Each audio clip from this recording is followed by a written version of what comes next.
The Andromeda Paradox is a thought experiment popularised by Sir Roger Penrose in 1989 book The Emperor's New Mind. Through the lens of relativity, it challenges our classical notion of time, the idea that time is divided into three distinct regions: past, present and the future. In this view, the past did exist, the present does exist, and the future is unknown yet inevitable and has yet to exist. However, relativity suggests that the division isn't so clear-cut. According to many physicists, the only solution compatible with relativity is the block universe, where all three regions, past, present and future, exist equally. This idea raises deep questions about the nature of time, causality, and our place in the universe. In this presentation, I'll show how re-examining relativity through two complementary scales can help resolve the Andromeda Paradox and clarify what it really means for time to exist. In special relativity, each observer has their own plane of simultaneity, their personal definition of what events are happening now across the universe. The plane tilts depending on the observer's motion.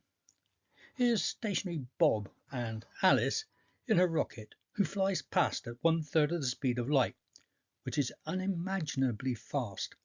Bob sees three events happening at the same time, as his plane of simultaneity passes through the events A, B and C. However, Alice's plane of simultaneity is tilted, so the order in which she sees the same events could be different and not necessarily alphabetical. Now imagine Alice only has to walk past Bob, even though her plane of simultaneity is only very slightly tilted.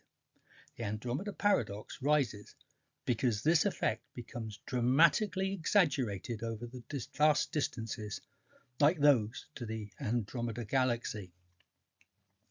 According to one of them, an Andromedan spaceship fleet has already set off on its journey, while to the other, the decision about whether the journey will happen hasn't even been made yet.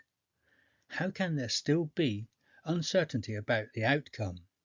If neither person thinks the decision has already been made, then surely there can't be any uncertainty. The launch of the space fleet seems inevitable, but in fact, neither Alice nor Bob can know about the launch yet, since the light from Andromeda takes 2 million years to reach them. Avatars like Alice and Bob don't age, so 2.2 million years later, their telescopes on Earth finally reveal that the fleet is on its way. Then they can look back at their chance encounter in the year 2000 and realise that at that time, according to one of them, the decision was still in the future, while to the other it was already in the past. Was there really any uncertainty about that future, or was the future for both of them already fixed? I think the problem arises from the way Einstein spatialized time. Many eminent scientists, including Poincaré, Lorentz, Michelson, Bergson, and eventually Eddington, expressed reservations about Einstein's spatialization of time, despite their foundational contributions to relativity. First proposed by Gauss in 1832, the second became the base unit of time as 1/86,400th of the mean solar day. Then, in 1955, due to yearly perturbations in Earth's rotation, the International Astronomical Union divided the tropical year into seconds. This more accurate standard was called ephemeris time. In 1967, it became feasible to use atomic clock to define the second, as this is more convenient than using celestial mechanics, especially for remote satellites. However, in doing so, they have redefined the meaning of time. The absolute rotation of the Earth in ephemeris time seconds does not change in a gravitational field, whereas the meaning of the second in atomic time duration does. The scale of the universe is relative to the standard international meter, determined by the time property of the cesium atom and the constancy of the speed of light.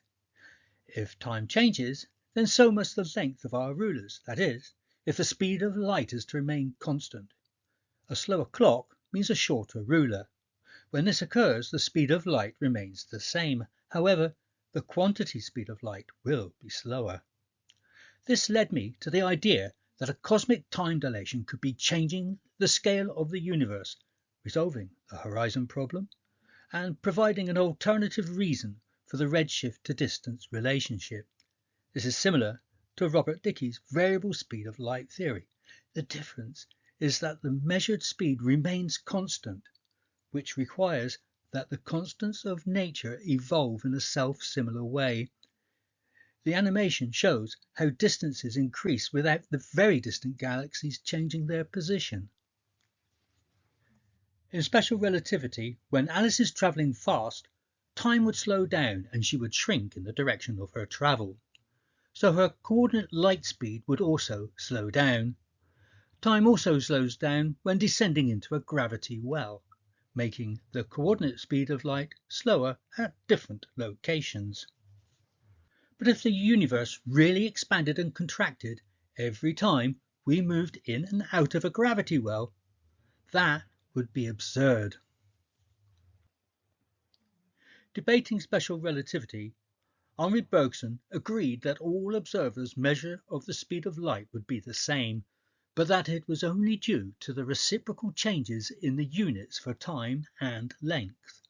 Bergson saw real duration as different to the clock time, and Einstein saw time unambiguously as what a clock reads.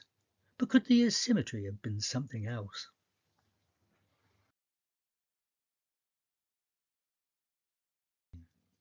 Henri Poincaré seems to have asked the right question. Is it meaningful to say that 1 second a day is equal to 1 second tomorrow? It seems like an oxymoron, well, at the time. But now we can measure Earth's rotation with both the old and the new definition of the second.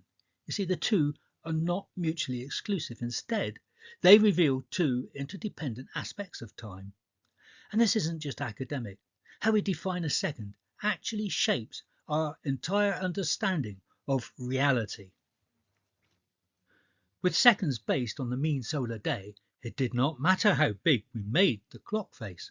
The absolute rotation of the Earth would mark out the same 86,400 absolute seconds, and more accurately with ephemeris time, as ET seconds. If Alice were on this satellite in a geostationary equatorial orbit, she would also mark out the same ephemeris time seconds as Bob on the Earth directly below. But give them both identical atomic clocks, then over the course of a day, Alice's faster ticking clock on the satellite will measure a longer duration than Bob's. The displaced time is absolute for the Earth and the satellite in ET seconds, even though the AT duration is longer on the satellite. The absolute nature of ephemeris time preserves the ordinality of events and absolute position moment by moment.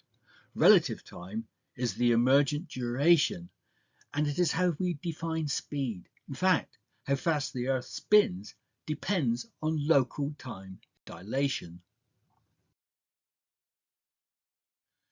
Let us now imagine this as a Tsiolkovsky space elevator descending to the Earth. The scale of the universe is defined by the speed of light over a meter.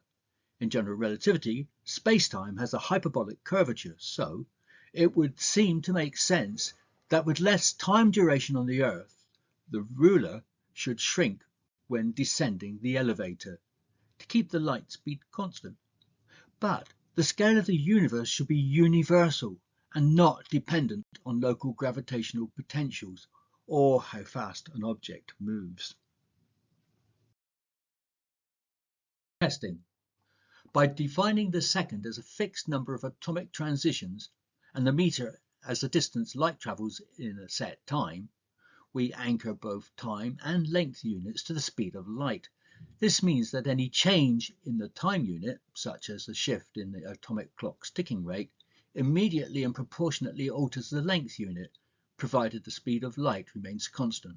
Conversely, if the speed of light were to change while the time unit stayed fixed, the length unit would adjust to preserve the measured value of light speed.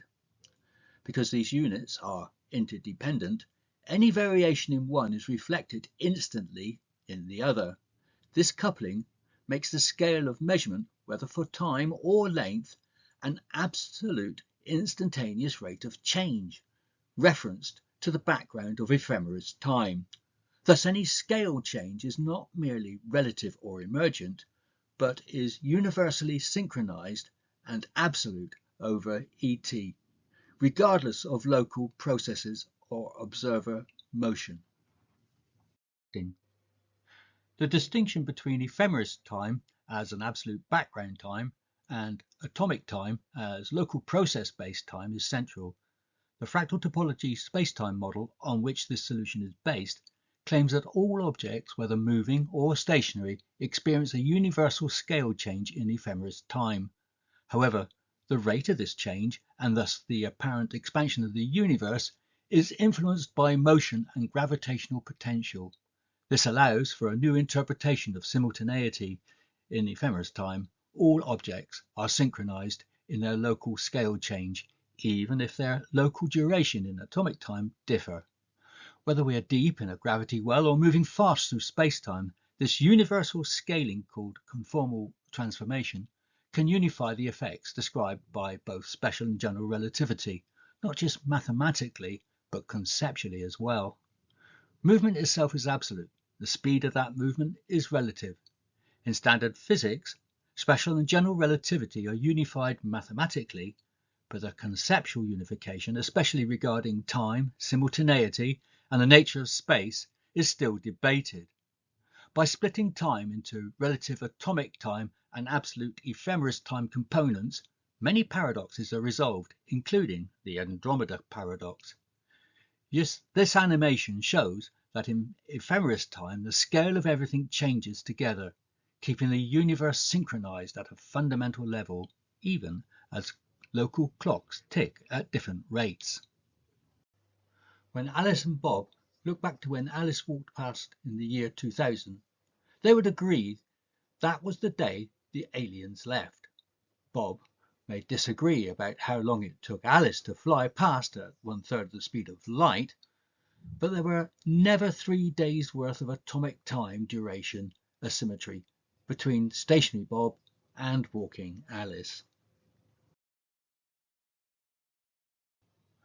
But back in 2000, after Alice walking past then lived on the satellite and Bob was on the Earth, they would both later see the aliens leave at the same time, as the speed of light is relative to the clock of our observers. And on the day they eventually arrive, and Alice and Bob hark back to 2000 to the moment when Alice walked past, Alice would record that a lot more duration has since passed, as her days, although numbered the same, are longer than Bob's. The aliens might think the journey was shorter, but also agree on how many Earth years the journey took. With the fractal topology of spacetime model, the Andromeda Paradox and many other famous paradoxes simply evaporate, such as Dingle's clock paradox, Langevin's twins paradox, and Einstein's train paradox and his tunnel paradox, and more. By distinguishing between absolute ephemeris time and relative atomic time, the confusion at the heart of these paradoxes disappear. What once seemed mysterious or contradictory now becomes clear and consistent.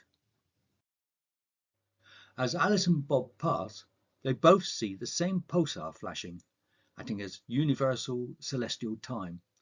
Alice, travelling faster, sees faster pulses than Bob when they measure the pulse rates with their atomic clocks. The pulsar's flashes are like cosmic metronome.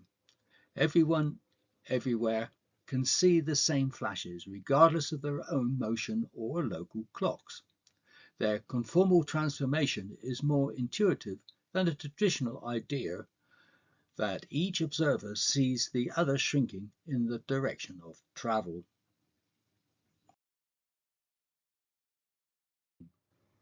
In the twins paradox, Bob goes on a relativistic jaunt, watching the Earth go round the Sun in the distance. He counts the same number of years as Alice.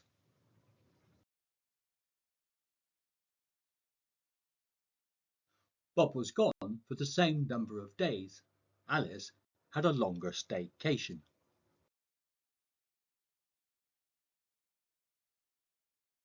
The speed of light being relative to the observers' clocks, these observers see the light at the same moment. Light from these mirrors reflects at the same moment and appears to stationary Bob at the same moment, as it reaches him at the speed of light relative to his clock.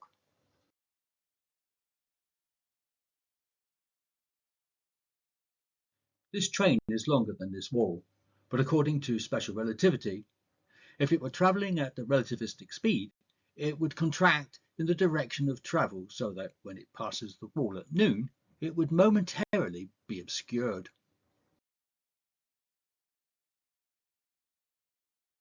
Yet it also states that an observer on the train can consider themselves stationary and that everything else is moving and therefore shrinking in the direction that it passes by.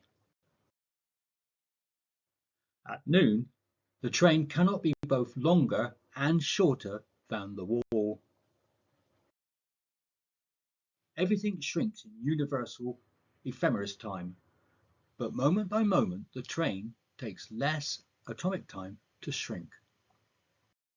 Whether we're moving or standing still, the universe's scale keeps time and distances the same for everyone when seen through the lens of the absolute ephemeris time scale. Even if the clocks by which we age and measure duration tick differently, we'll always agree on how far it is to the Andromeda galaxy. That's the beauty of the dual aspect model of time. Thank you for watching. For more on this, check out our ResearchGate preprints.